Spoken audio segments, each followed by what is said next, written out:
Hi guys, ನಮಸ್ಕಾರ ಎಲ್ಲರಿಗೂ. Welcome back to our YouTube channel. So ನಾವು ಇವತ್ತು ವೆರಿ ಇಂಪಾರ್ಟೆಂಟ್ ಕಾನ್ಸೆಪ್ಟ್ ಅಥವಾ ವೆರಿ ಇಂಪಾರ್ಟೆಂಟ್ ಟಾಪಿಕ್ ಅಂತಲೇ ಹೇಳ್ಬೋದು. ಸೊ ಅದು IQR. ಸೊ IQR ಅಂದರೆ ಏನು? IQR ಅಂದರೆ ಇಂಟರ್ ಕ್ವಾರ್ಟೈಲ್ ರೇಂಜ್. ಓಕೆನಾ? ಸೊ ಇಂಟರ್ ಕ್ವಾರ್ಟೈಲ್ ರೇಂಜ್ ಅಂತ ಅಂದರೆ ಸೊ ಮಿಡಲಲ್ಲಿರೋ 50% ಆಫ್ ದ ಡೇಟಾ ಕೂಡ ಎಲ್ಲಿ ಲೈ ಆಗ್ತಿದೆ ಅಂತ ಹೇಳುತ್ತೆ ಈ ಒಂದು IQR. ಓಕೆ, ಸೊ ಇವಾಗ ನಿಮಗೆ ಅರ್ಥ ಆಗಿಲ್ಲ ಅಂದರೂ ಕೂಡ ನಿಮಗೆ ಈ ಒಂದು ಪ್ರಾಬ್ಲಮ್ ಸಾಲ್ವ್ ಮಾಡಿದ್ಮೇಲೆ ನಿಮಗೆ ಅರ್ಥ ಆಗುತ್ತೆ. ಓಕೆ, ಸೊ ಈ ಒಂದು ಪ್ರಾಬ್ಲಮ್ ಯಾವ ರೀತಿ ಸಾಲ್ವ್ ಮಾಡೋದು ಅಂತ ನಾವು ಸ್ಟೆಪ್ ಬೈ ಸ್ಟೆಪ್ ನೋಡ್ತಾ ಹೋಗೋಣ. ಫಾಲೋ ಅಪ್ ಮಾಡಿ.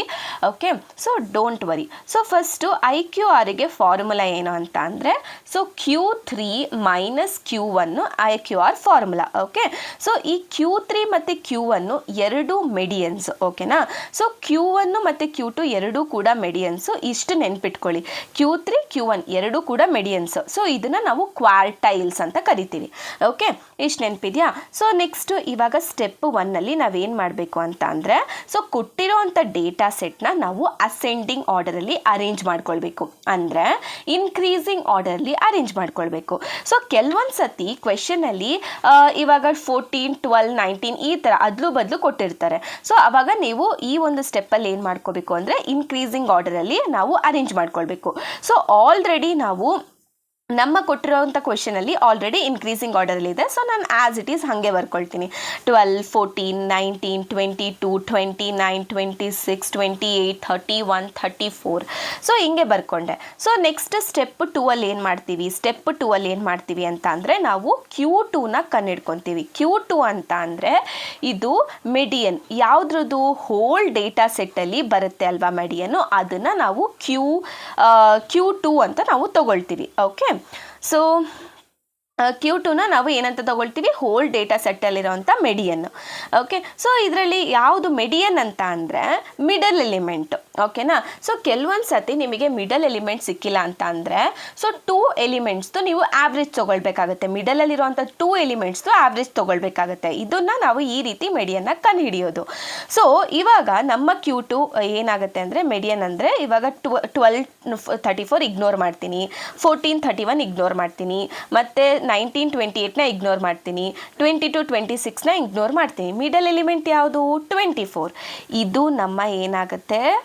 ಮೆಡಿಯನ್ ಆಗತ್ತೆ. So n is equal to 9. 9 ಅಂದರೆ ಎಷ್ಟು ಎಲಿಮೆಂಟ್ಸ್ ಇದ್ದಾವೆ? 9 ಡೇಟಾಸ್ ಇದೆ, 9 ಎಲಿಮೆಂಟ್ಸ್ ಇದೆ. So n is equal to 9 ಅಂತ ತಗೊಂಡಿದ್ದೀನಿ. Q2 is equal to 24. ಆಯಿತಾ? ಇದು ಹೋಲ್ ಡೇಟಾ ಸೆಟ್ದು ಮೆಡಿಯನ್. ಸೊ ನೆಕ್ಸ್ಟ್ ಸ್ಟೆಪ್ 3ಯಲ್ಲಿ ಏನು ಮಾಡ್ತೀನಿ ಅಂದರೆ ಸ್ಟೆಪ್ 3ಯಲ್ಲಿ ನಾನು ಇನ್ನೊಂದು ಕ್ವಾರ್ಟೈಲ್ನ ಕಂಡುಹಿಡ್ಕೊತೀನಿ. ಕ್ವಾರ್ಟೈಲ್ ಅಂದರೆ ನಾನು ಅವಾಗೇ ಹೇಳಿದ್ದೀನಿ ಮೆಡಿಯನ್. ಸೊ ಈ Q1ನ ಕಂಡುಹಿಡ್ಕೊಳ್ತಿದ್ದೀನಿ ಇಲ್ಲಿ. ಓಕೆ, ಸೊ Q1 ಅಂದರೆ ಇದೊಂದು ಕ್ವಾರ್ಟೈಲ್ ಅಂತ ಹೇಳಿದೆ, ಇದ್ರದ್ದು ಮೆಡಿಯನ್ ಅಂತ ಹೇಳಿದೆ. ಯಾವುದ್ರ ಮೆಡಿಯನ್ನು ಅಲ್ವಾ? ಇವಾಗ ಕ್ವೆಶನ್ ಬರುತ್ತೆ, ಯಾವುದ್ರ ಮೆಡಿಯನ್ ನಾವು ಕಂಡುಹಿಡಿಬೇಕಾಗಿರೋದು ಅಂತ. ಸೊ ಆ್ಯಕ್ಚುಲಿ ಇದು 24. ಓಕೆನಾ? ಆಮೇಲೆ 29 ಮ್ಯಾಮ್ 29 ಅಂತ ಹೇಳ್ತೀರಾ, ಅಸೆಂಡಿಂಗ್ ಆರ್ಡರ್ ಅಂತ ಹೇಳ್ತೀರಾ, ನೋಡಿದ್ರೆ ಹಂಗೆ ಬರ್ತಿದ್ದೀರಾ ಅಂತ ಹೇಳಬೇಡಿ. ಸೊ ಆ್ಯಕ್ಚುಲಿ ಇದು 24 ಮಿಸ್ ಆಗಿ ಬರ್ತಿದೆ 29 ಅಂತ.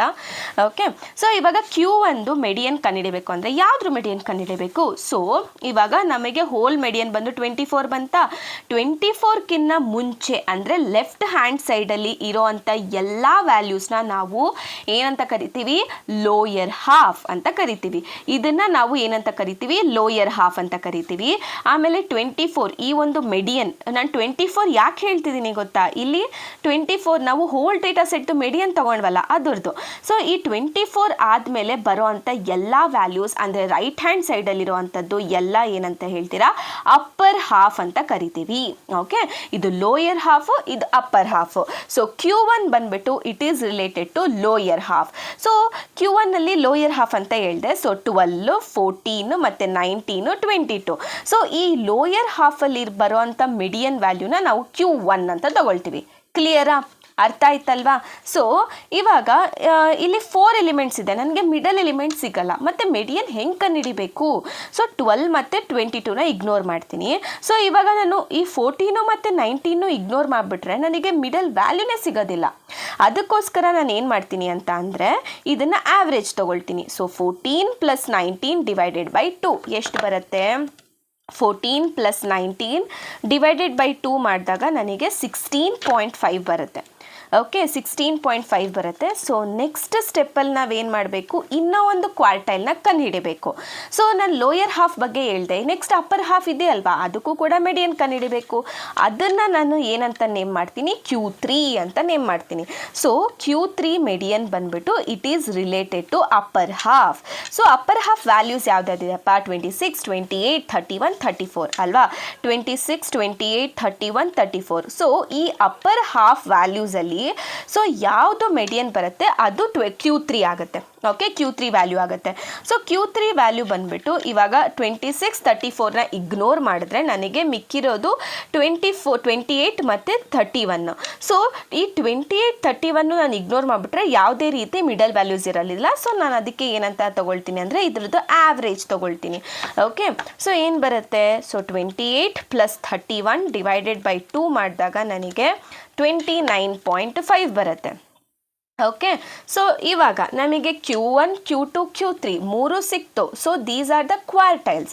ಸೊ ಕ್ವಾರ್ಟೈಲ್ಸ್ ಬಂದಾದಮೇಲೆ ನನಗೆ ಆರಾಮಾಗಿ IQR ಸಿಗುತ್ತೆ. IQR ಫಾರ್ಮುಲಾ ಏನು, Q3 - Q1.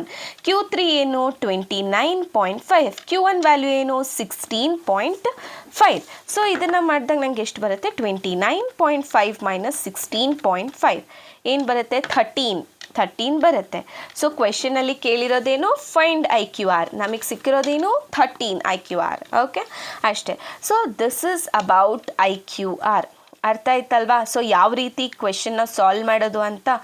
ಸೊ ಏನೇ ಡೌಟ್ಸ್ ಇದ್ದರೂ ಕೂಡ ಕಮೆಂಟ್ ಬಾಕ್ಸಲ್ಲಿ ಕಮೆಂಟ್ ಮಾಡಿ, ನಾನು ಅಲ್ಲೇ ನಿಮಗೆ ರಿಪ್ಲೈ ಮಾಡ್ತೀನಿ. ನಮ್ಮ ಒಂದು ವಾಟ್ಸಪ್ ಚಾನಲ್ ಕೂಡ ಇದೆ. ಸೊ ನಿಮಗೆ ಏನೇ ಅಪ್ಡೇಟ್ಸ್ ಕೂಡ ಅಲ್ಲಿ ಸಿಗ್ತಾ ಹೋಗುತ್ತೆ. ಸೊ ಆ್ಯಕ್ಟಿವ್ ಆಗಿರಿ ಆ ಒಂದು ವಾಟ್ಸಪ್ ಚಾನಲ್ಲು ಕೂಡ ಅಂತ ಹೇಳ್ತಾ. So thank you so much guys.